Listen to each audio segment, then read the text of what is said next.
This is a classic because it's a play that starts with a woman playing in the dirt and picking up spiders.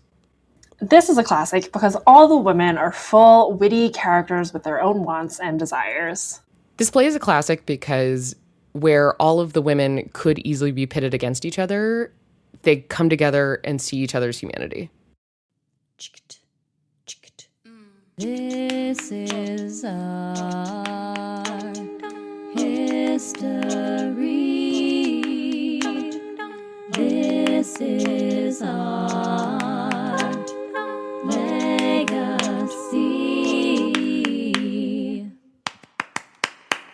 Hello, and welcome to This is a Classic, the Expand the Canon Theater podcast. We're your hosts, Emily Lyon, she, her, artistic director of Hedgepig and a curator for Expand the Canon. and me, Kalina, she, her, also a curator for Expand the Canon. Expand the Canon is a program of Hedgepig Ensemble, a Brooklyn-based company that reimagines the classics, creating a legacy of storytelling with gender equity at its core. Today, we are exploring Hannah Brand's Adelinda from the Expand the Canon list available at expandthecanon.com. If you were to go to that site, and you should, you would find this pitch. If you're looking for an irreverent class comedy featuring a gritty female lead, consider this romp of mistaken identities by the 18th century master of dialogue, Hannah Brand. The willful and mischievous Adelinda is set to marry the wealthy Count Dolstein, much to her weary parents' relief. The only problem, Adelinda is already secretly married to a lowly servant. Schemes and mistaken identities abound, lost children are returned, and some snooty parents get a rightful scolding in this comical and quippy caper about the lengths we go to for a happily ever after. Emily, do you want to tell me what you love about this play? Yes, I remember falling in love with this play the first time I read it, just already in the first scene. Adelinda, as we mentioned in our pitch, is a gritty female lead, but it's so rare to open a play with a woman who is just like, yeah, I'm willing to be gross and dirty and in your face and already have all the fun insults. Like, it made me think a little bit about Beatrice from Much Ado, but in a sort of like grimier, grittier way. Even Beatrice is like putting on a show to be, seen as witty and good and all this stuff, which she is. But I think Adelinda is just so willing to play in the dirt. And that is such an exciting thing to see from a female lead in this, especially this era, but in sort of a play of any kind these days. Yeah, I think I similarly loved just how willing Adelinda is to like poke at everyone around her. I think like the first scene is her, she like plays a prank on someone with like spiders. I think it's just like such a silly but like delightfully real way of painting a fun, loving character. Like I think Adelinda just loves to have fun, and so unapologetically so, in a way that's really refreshing. Totally. I kind of noted to myself, I was like, there's almost a Cordelia-ish level of BS calling, especially on status and like how we perform status, being a highborn person and how you're supposed to act like a lady. And she just really points to how these structures are full of brown nosing and nonsense. And honestly, I feel like dream casting is like Phoebe Waller-Bridge. I feel like Phoebe Waller-Bridge was plopped into King Lear / Taming of the Shrew, and that's Adelinda for me. I love that dream casting. Look, Phoebe, if you're listening to this podcast, give us a call. We'll produce you. Oh my God. Dreams. The other thing we note in our pitch that I love is the quote, 18th century master of dialogue. There are so many good, it's not even one-liners, they're like two-liners. And some one-liners too, but she's just very smart and quippy, Hannah Brand. And thereby Adelinda and almost all of the characters have, even the mean ones, have their like good disses. And I really like that Adelinda is also willing to be dissed. And it's like, yeah, come on, bring it on. There's this line where she's talking to the count who she's supposed to get married, who has very sort of like eloquently drawn out this picture of how she could be adored if only she would rectify her character. And does it in this very flowery language. And her response is, "What a pointed, precise, witty, waspish, wire-drawn distinction you have made, and your domineering decision amblingly alliterates as agreeably as the clinking cadence of the church clock's chimes." Oh, say that 10 Wow, what times a fast. mouthful. But like, I love when you can serve somebody back, like in their own style, in their own game, you know? Yeah, and I think it just points to how like precise all of Hannah Brand's dialogue is. There's like a really sharp wit and intelligence to every character. And that's true even of this like servant character who is written in the absolute thickest dialect. I have to read the text out loud to understand what it says sometimes, because she's written it in such a specific way, but it means that I can hear, who am very bad at accents, can actually hear the accent that this is written in. And I was like, cool, got it. And even she, who has such a specific kind of cadence, which could very easily be turned into a like, oh, this low cast character is dumb and, you know, just is kind of the butt of the joke. No, she has this very thick accent, but also can serve it right back to anybody just as well. Right. Yeah. I think there's an interesting conversation about class. There's such an interesting conversation about like marrying above your class, above your station, or below your station. Like the fact that Adelinda marries, the like whole point of contention is that she is not just that she's already married, but that she's specifically married a servant to her household. Right. And then there's a whole conversation about Dorcas, the servant's daughter, trying to marry someone high enough in status, even though she's like, quote, just the daughter of a farmer, as if that somehow, you know, discredits Scandalous. her. Yeah. Yes. Oh my God, farmers. So scandalous. Tell me about it. But yeah, I think the class conversation, and also almost this like nature versus nurture conversation too, is one of the things that makes this play really interesting, and I think really can be relevant to so many different worlds or communities. And I think a really simplistic reading of this play could be that you fit in with who you fit in with, and you are always going to be of the class that you seem, you know, like that is unshakable, that you're born how you're born and whatever. And that could kind of be the conclusion. But I think one of the reasons I like this play so much is that in almost every scene, there are these sort of like counterpoints to that. Adelinda seems to be highborn, but she also appears to be really low class in the way that she acts. But she's extremely beautiful. She's eloquent. Everyone's like, oh, if only you could hold back your temper and be a little less, like, frankly, honest with us, we could really like you. And she's like, yeah, but I hate that. Why should I not be honest? There's such a nuanced drawing of the distinction between being honest with yourself and playing kind of the role that people want you to play based on how they see you. And so I think there's a lot more care and sort of complexity in the unpacking of what is nature, what is nurture.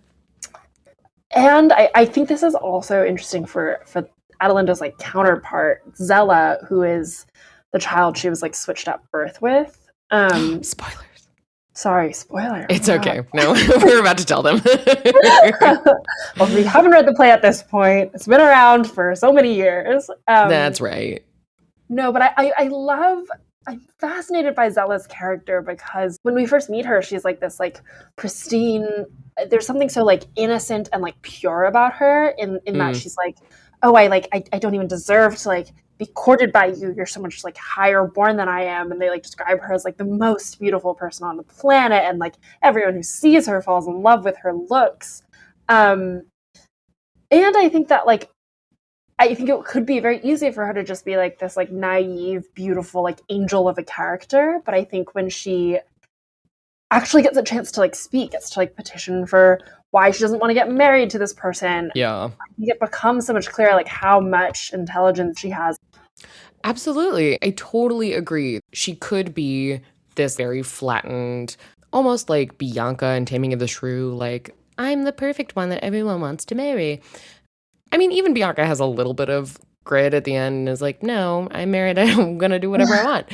But Zella is kind of the inverse of that, in that, like, she's like, I don't want to get married. And she should. She knows she should. And she, too, is like rebelling against what her parents want and her station. She literally says that out loud. She's like, I know I should just be thankful, but I really hate this. And so she and Adelinda are having very analogous experiences in a lot of ways. And yes, there can be that sort of shininess of like, oh, well, I'm pretty and I say the right things. But also, Adelinda says a lot of the right things too. Just they're just not what people want to hear. So it's a really interesting juxtaposition. And I think when this gets produced, as it surely will all the time now, the more that we humanize both of those characters, those women who are doing their best to perform the roles they were told to perform, I think the more interesting a narrative it is and becomes. I think there's a lovely fullness to all of the characters in this play, but especially to Adelinda and Zella being such beautiful like counterparts to each other. And so many good female roles in this play. So many good and distinct female roles too. Yeah. You've got Adelinda, Zella, Flora, who is the like, not Mariah, but sort of character. Yeah. I don't know, like cool servant who actually wants things in life. Oh my God, shocking. There's the Marchioness, who is Adelinda's mom, who also is dealing with this like really tough husband who used to cheat on her and like loves her daughter. Trying to cheat on her. Hard to say. God. Yeah. And of course, there's also Dorcas, who has the most fabulously convoluted accent. But would be such a fun role to play, I think. Yeah, no bad roles here. They're all so delightful and full and all want things. Some pertaining to like romantic love and some pertaining to like motherly love in a really nice way. And some self-love, perhaps. What? Yes, one hopes. There are just also a few other things I'd love to shout out about this play.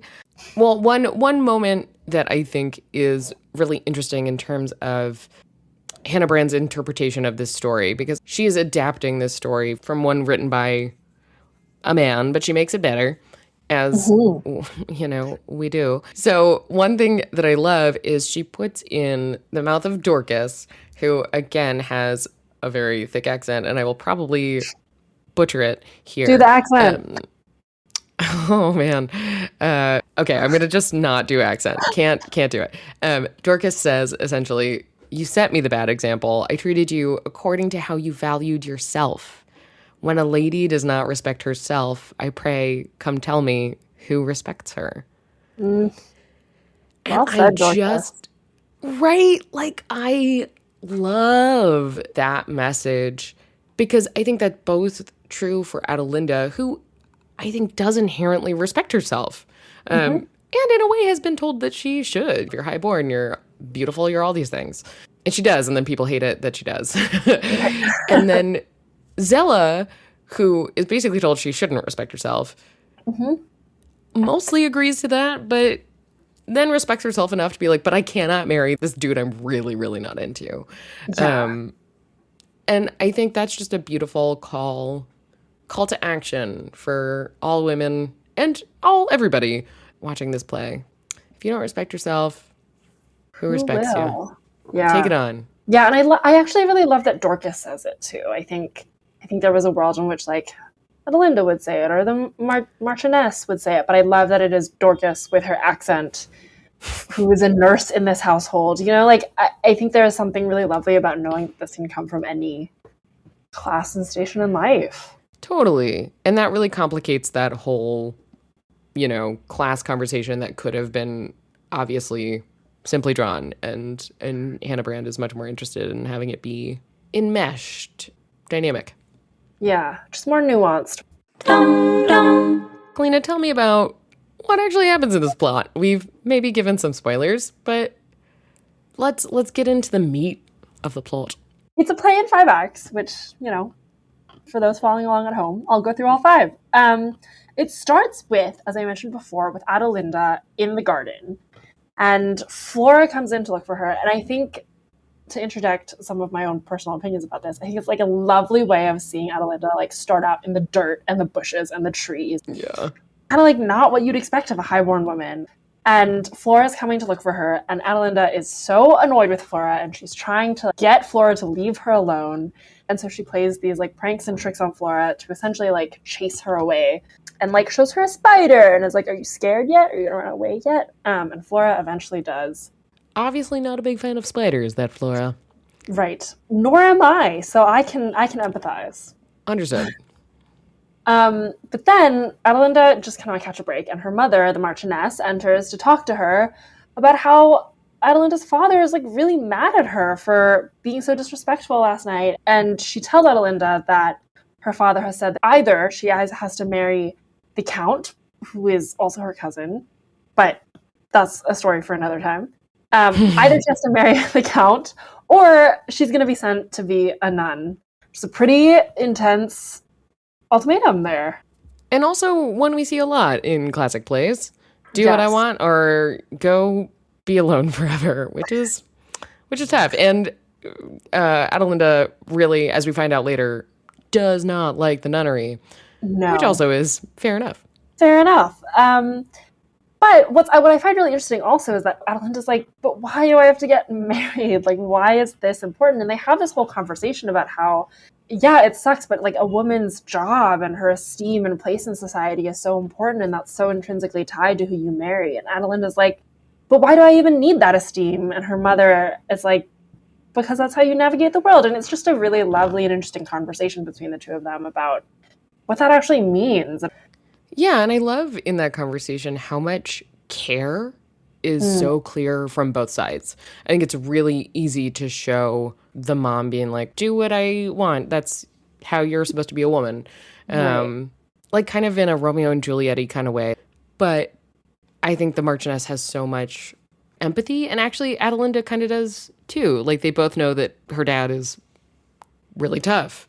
Yeah. But then enters the Marquis, Adelinda's father, and the Count, the person that she's supposed to marry. And again, the Marquis has promised Adelinda to the Count and that she will be marrying him no matter what she wants. And to add sort of an extra level of stake here, Adelinda is going to be married to the Count tomorrow, or else be sent off to the convent. So suddenly she goes from not even just like being engaged to this man, but like being told that she's going to marry him literally in 24 hours. Love a pressure cooker.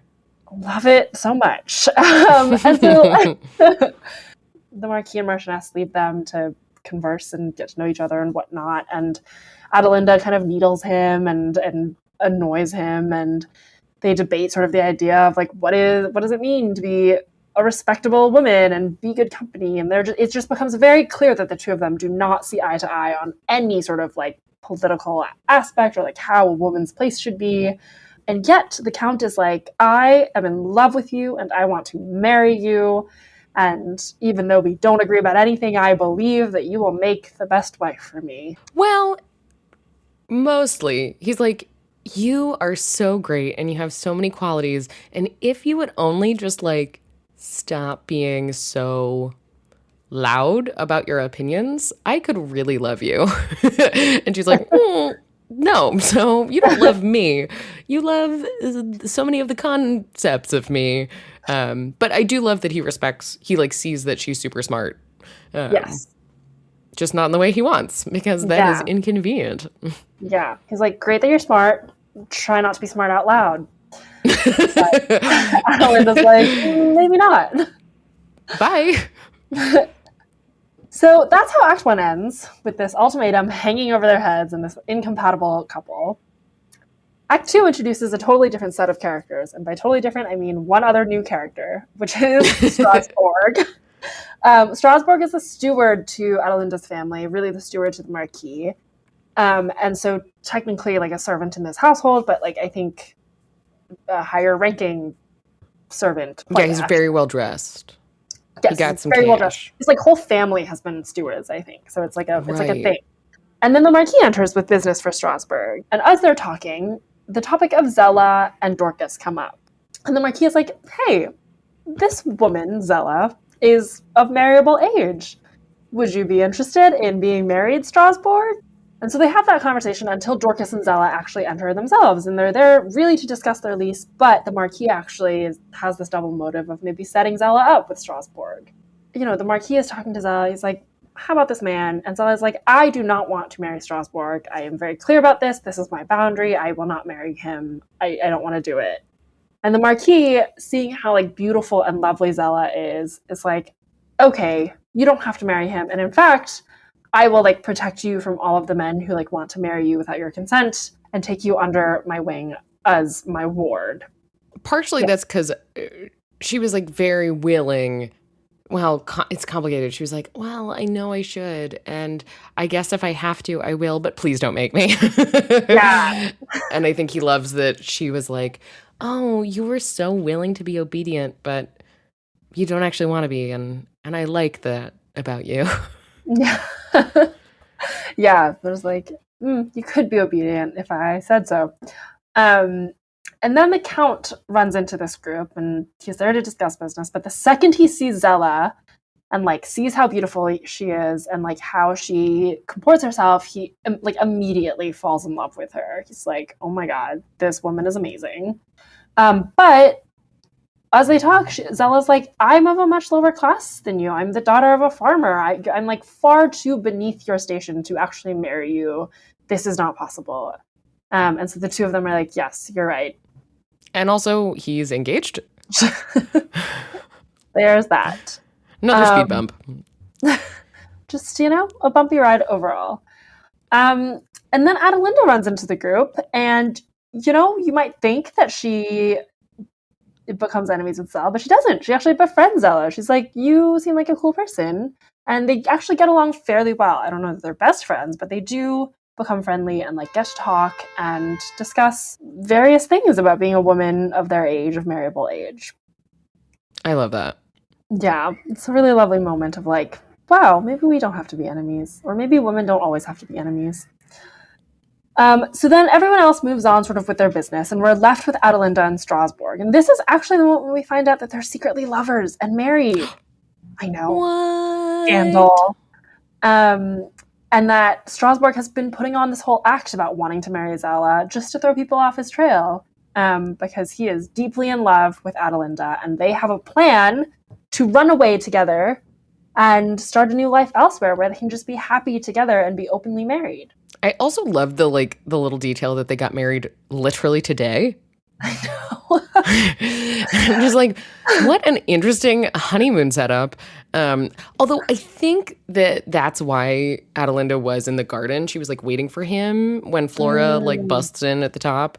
But yeah, I just think that's such a funny, like, couldn't have been even yesterday, Hannah? Like, did it? Right. All right. What time is it right now? Amazing. So Act 2 ends on that cliffhanger of them having their secret little plot to run away, and Adelinda's like, I'm going to run away to Dorcas's house and hide out there for a bit. She was my former nurse. She's totally going to keep my secret and let me stay there. Spoiler alert, Dorcas has more problems with that than you would expect. Moving on to Act 3, Flora and the Marchioness now are talking about Zella, and they talk about how Strasbourg wants to marry Zella. They talk about how the Marquis has really taken a liking to Zella, and how the rumor is that maybe actually the Marquis wants to seduce Zella and have an affair with her himself. And so there becomes this like whole conversation about like, do I trust my husband? Like, do I try and eliminate this like threat of this much younger woman, or do I do nothing since she has done nothing wrong? Yeah, and like how sticky it is because he like ordered her to now be her like lady in waiting. Yeah. Yeah. And also, this is where we get revealed that, like, the Marquis has definitely cheated before. Yep. And I think the Marchioness says something like, well, he might be returning to his former errors. So we can hope that he has reformed. But she has fair reason to suspect. Yes. At this point. Yeah. And then they actually get to meet Zella. When Zella talks to the Marchioness, she like absolutely charms everyone with sort of her humbleness, her modesty, but also like what is clearly a really sharp mind underneath all of sort of the humbleness and the modesty. And the Marchioness is absolutely charmed and says, yeah, I will take you under my wing as my lady in waiting, and I like will protect you, and you don't have to marry Strasbourg, and we will figure out like a way forward for you. And yeah, so because Zella also was like, I would so much rather become a nun than date your husband. Yeah. Please. Yeah. Yeah. Zella loves the nunnery, or sees a future in the nunnery at least. So that happens, and it seems like Zella is making everyone fall in love with her, which is kind of lovely. Yeah. And that is sort of a short Act 3 that happens. And then we move on to Act 4, and we turn back to Adelinda and Strasbourg, where they're talking about their finances, actually. They're like, we really have to iron out the details of this plan. Like, we need to start a new life somewhere, and we're going to need funds to do it. And Strasbourg is like, look, I stole these bills from your family, and I think we should use them to start to set ourselves up wherever we end up. But Adelinda is like, I really don't want my family to think that we are thieves. I really want us to like leave, but to leave on a good conscience. Yeah, I love the like opposite of revenge, right? It would be so easy to be like, well, the reason that we have to run away is because they're being jerks. So It's fine. And Adelinda, once again, who people keep being like, she's so bad and like upsetting, is actually like the voice of reason. And he like profusely thanks her for being like, thank you for keeping me on the straight and narrow. And yeah, we're going to be real together. It's cute. Yeah, it's very cute. And so then the two are like, okay, we'll figure it out. Like, Adelinda has some jewelry, so she's like, I own this, I can take it, like, it'll be fine. And so Adelinda leaves, off to go and enact this plan to run away. Flora then enters to tell Strasbourg that he is not going to be marrying Zella because everyone is firmly on Zella's side, that she doesn't have to marry him. So everyone's sort of abuzz with this new, like, Zella marriage, who's going to marry her, what's happening business. And everyone seems very concerned about it, which feels like whoever Zella marries is her own business, but that's okay. So then Adelinda runs into Dorcas and is like, hey, let me tell you my whole plan and the fact that I'm married to Strasbourg, and ask you if I can stay at your place. But before we really get to like dig into their conversation, they're sort of called away to other business, and we like focus back in on a conversation that the Count and Marquis are having. And what we learn from the Count and Marquis is that the Count reveals that he knows about this secret correspondence between Adelinda and Strasbourg, and that they seem to be exchanging these love letters. And the Marquis is, of course, furious. He's like, how dare my daughter mingle with this servant that is below her station and disobey my plans to marry the Count. Typical. And, I know. Like, and so he's like, how dare he betray me, this loyal servant. And so he plans to exile Strasbourg and officially send Adelinda to a nunnery. And so then the Count is like, great, Adelinda is definitely going to marry me now. Like, I foiled this plan. But as he leaves, he runs into Zella, and he's like, oh my god, but Zella, I love you. But Zella's like, no, we're just of two different social statuses. We're of two different worlds. It can never be. And the two just have to live with that. There is an aspect to this conversation, too, that feels like because the first time I read this, I was like kind of struggling with it, being like, Zella, come on, just do what you want, girl. But I do, upon a second reading, like, I think she's not only just trying to follow the rules, but she's trying to do what's right, and like what she feels is not only right for her, but is right for others. So it doesn't feel quite as strictly like, I want you, but the law says I can't. And more like, I just feel there's just something that feels off about this right now. And like, thank you so much, but that's not my heart's not in that. My heart is like conflicted about the situation. Yeah, also like, but what kind of harm would this cause to us if we did get married? So now we enter Act 5, the final act, when everything must be resolved. We start with Adelinda and Dorcas, continuing the conversation they had, where Adelinda reveals everything. And Dorcas is like, no, I am not on board with this plan. What did you do? What chaos have you wrought upon yourself? And she actually tries to convince Adelinda that to not continue with her marriage to Strasbourg. She's like, just don't tell anyone and don't go with him. And you can still live a beautiful life in your parents' home and married to the Count, continuing your status as a highborn lady. Elsewhere on stage, the Marquis is in his office, furious at Strasbourg, and has just summoned him to confront him about his plan to run away with his daughter. He banishes Strasbourg, but because Strasbourg is so in love with Adelinda, he's like, but what are you going to do with her? Like, I don't care what happens to me, but I'm worried about what you will do to her, and I want to protect her, even in my state of exile. And the Marquis is like, how dare you ask about my daughter? How dare you care about my daughter? And in a fit of rage, like, draws a dagger and is like about to stab Strasbourg. I know. Adelinda rushes in to stop him and is like grabs onto his arm and tells Strasbourg to run away to safety, which he does. And the Marquis is absolutely furious. But then Adelinda reveals that she is actually Zella, or rather the original daughter of Dorcas, and Zella is actually the original daughter of the Marquis and Marchioness, and they were actually switched at birth. So basically what we find out is that in the whole Adelinda-Dorcas conversation, at some point, Dorcas was like, let me tell you about this thing that I did, which is that I actually switched you two at birth when you were children, and I have a letter to prove it. And so, because we find out that Adelinda is not, like, the biological child of the Marquis and Marchioness, she's, like, technically not a highborn lady, and Zella, actually being the biological child of the Marquis and the Marchioness, is a highborn lady, and so this whole status issue with her and the Count is resolved, and she can marry the Count, and Adelinda's marriage to Strasbourg is all good because they're technically both in the same class, and everyone can live happily ever after. Yay. Yay for happy Although ever. we also did like lightly skim over the fact that Dorcas, when she finds this out, that Adelinda is like, hey, so I'm already married and it's to a lowborn dude. Dorcas is like, I'm gonna kill myself. Which is really dark, but also not really funny. Yeah, it's a really interesting scene, that one. Yeah. But luckily, again, Adelinda talks her out of it, and it all does work out okay.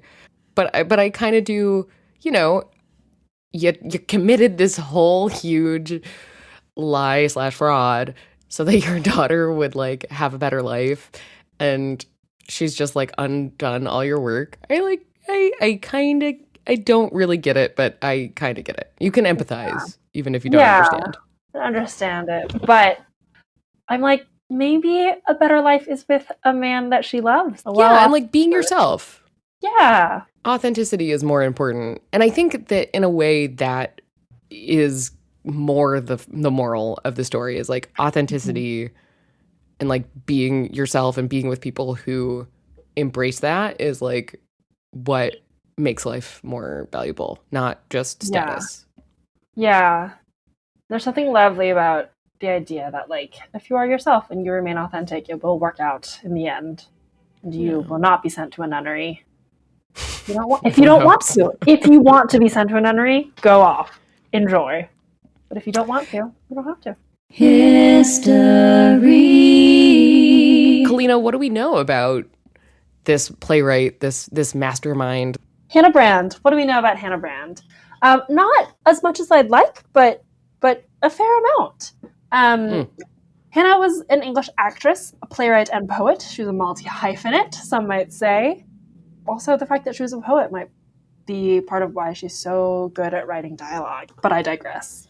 She was born in 1754 to John Brand, who was actually a tanner and works with leather, and his wife, who was also named Hannah Brand. I kind of love that. Love that. Pass that down. Yeah, Hannah. We should actually be calling her Hannah Brand II, I feel like. Oh, truth.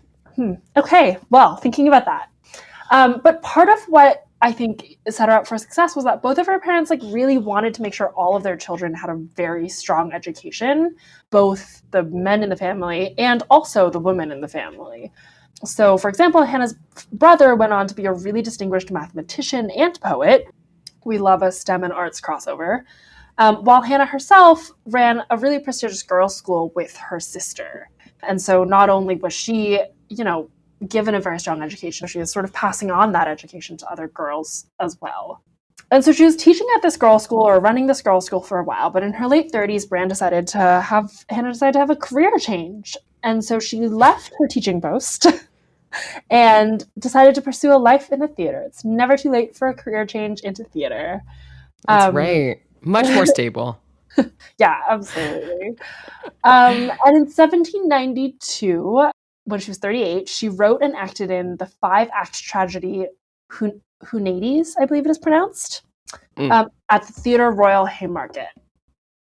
Sadly, this play didn't actually run for a very long time. Audience's main comment was that it was too long. Heard that one before. And so the play didn't do particularly well, but Hannah wasn't discouraged. She actually continued to write and act for the next 2 years and would eventually publish a book of poetry and plays in 1798. Unfortunately, none of her other work or her acting endeavors really did that well. Not many people wrote about her other work. And a few of them just straight up weren't even performed. Just weren't performed. Hunades, I think, is really the one that people write about in association with her, which is a disappointment because that didn't do very well either. And so in 1794, just 2 years after she first wrote and acted in her play, she retired from the stage and worked as a governess for the rest of her life, continuing to teach and engage in sort of education, but never again gracing the stages with her performances. You know what's really interesting about that sort of education thread, too, is I think that is so present in Adelinda, because both Zella and Adelinda went to the convent to be educated. And there are so many people that talk about how well educated they are and how smart they are. And I hadn't really put that together until you were talking us through this. Yeah. Yeah, I think it's really remarkable that her, not only was she really educated, but her sister was educated enough to also run a school with her. Right. Yeah. Such a strong educational thread throughout this family that is of a merchant class or of a trades class, given that John Brand was a tanner. Educate everyone all the time. Word. So Hannah worked as a governess until she died in 1821.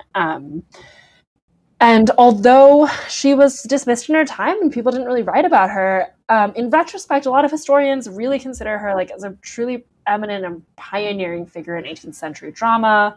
They now recognize the merit of a lot of the work that she did, just like we are recognizing that as well. And one of the people who wrote about her, there are not actually that many people that wrote about her yet, but Professor David Chandler, shout out, who actually was very gracious to chat with me, wrote a little bit about Adelinda and also another play of hers called The Conflict.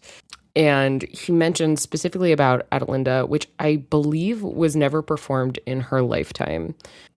And I need to confirm if that's true. It would be really cool if this would be the premiere of Adelinda ever. Yeah. But he does note that Adelinda is sort of an adaptation of, and again, I'm going to butcher this French name, Philippe Néricault de Touche. So sorry. I apologize vastly to anyone French. But he had this comedy, La Force du Naturel, so the force of nature. And it has a very, very similar setup. Apparently, a number of lines are more translated than they are entirely just adapted. But as we've noted many times, the quality of a translation or adaptation is really important. And she does a great job. But she also makes a number of edits and changes. So the way they find out about the plot is totally different. And she has included this desperate scene of Dorcas's feeling ashamed of the dishonesty and thinking about throwing herself into the river. She also, one of the things that Professor Chandler highlights is that there's a, quote, harsher morality around the Marquis, and after he learns of Adelinda and Strasbourg's marriage, he wonders if he's actually sort of if this is like karma. He's like, a man of errors I have been, as we noted, and as your wife is very aware, a man of errors I have been, and is this dishonor a visitation for my sins? Heaven's judgment now inflicts those pangs on me which I, pitiless libertine, have given to many a father's heart. My rank alone has screened me from vengeance, but that rank cannot protect me now. So I think it's a really cool opening of what influence is she taking on the meaning of this play, and I think it's really clear that ultimately, rather than the force of nature, some of the adaptations and shifts that Hannah Brand has put into sort of this concept, and as we know, Shakespeare used to steal his plots all the time, that she is really shifting this to be a more dynamic and nuanced conversation about the force of nature versus, love, education also.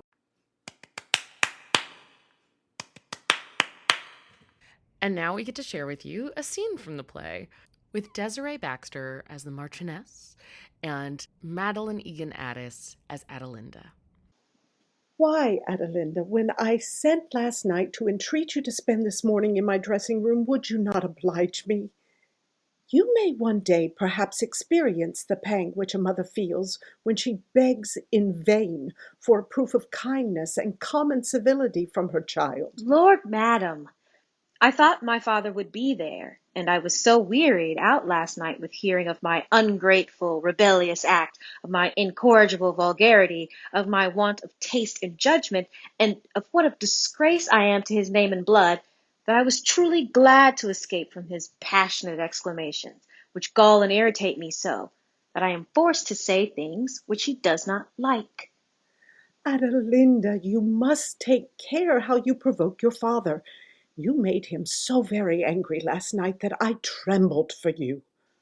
Yes, there was a reason to tremble. I expect that he will give me a good beating in one of his passions. For sure, never was mortal in such a rage as he was with me last night.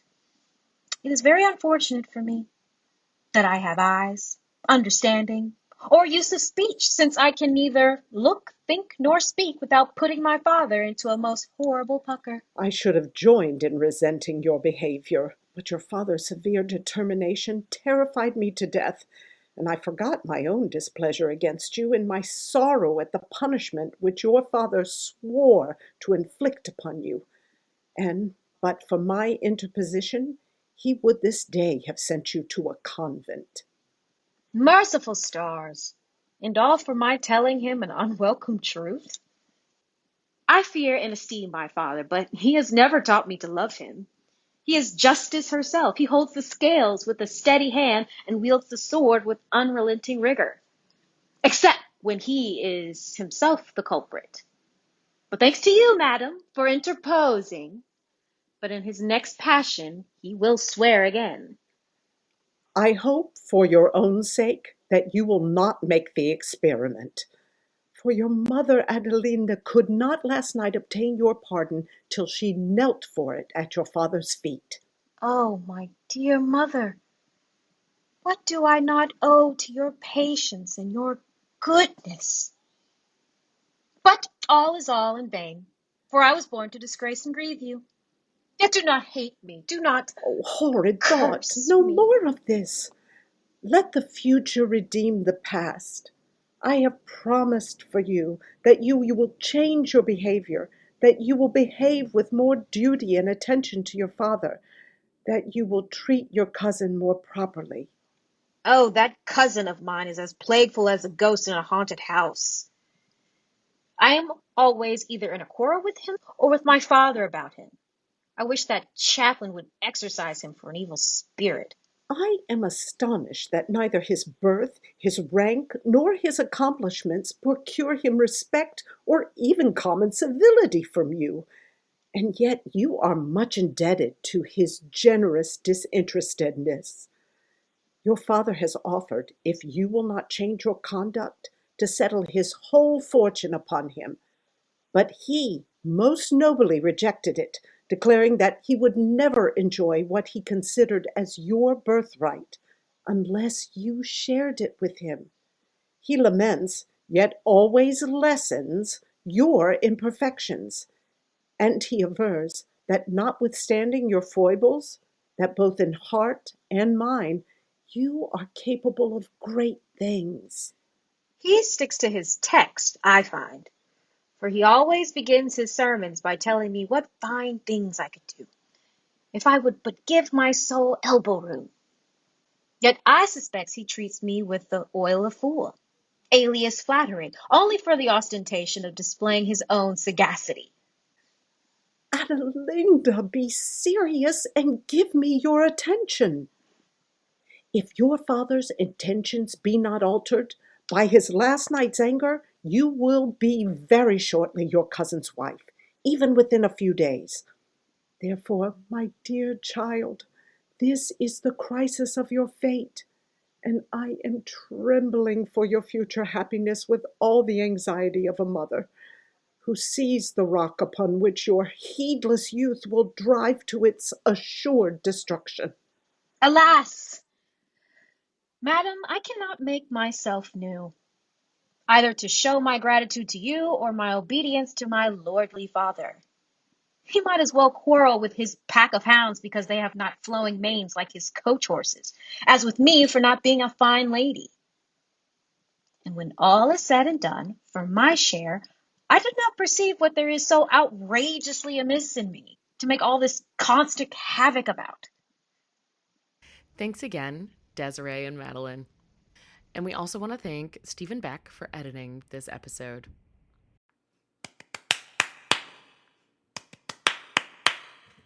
Thank you for joining us for this episode of This is a Classic, the Expand the Canon podcast. Learn more at expandthecanon.com. If you believe in the importance of expanding the canon, please give us a 5-star review and subscribe to this podcast.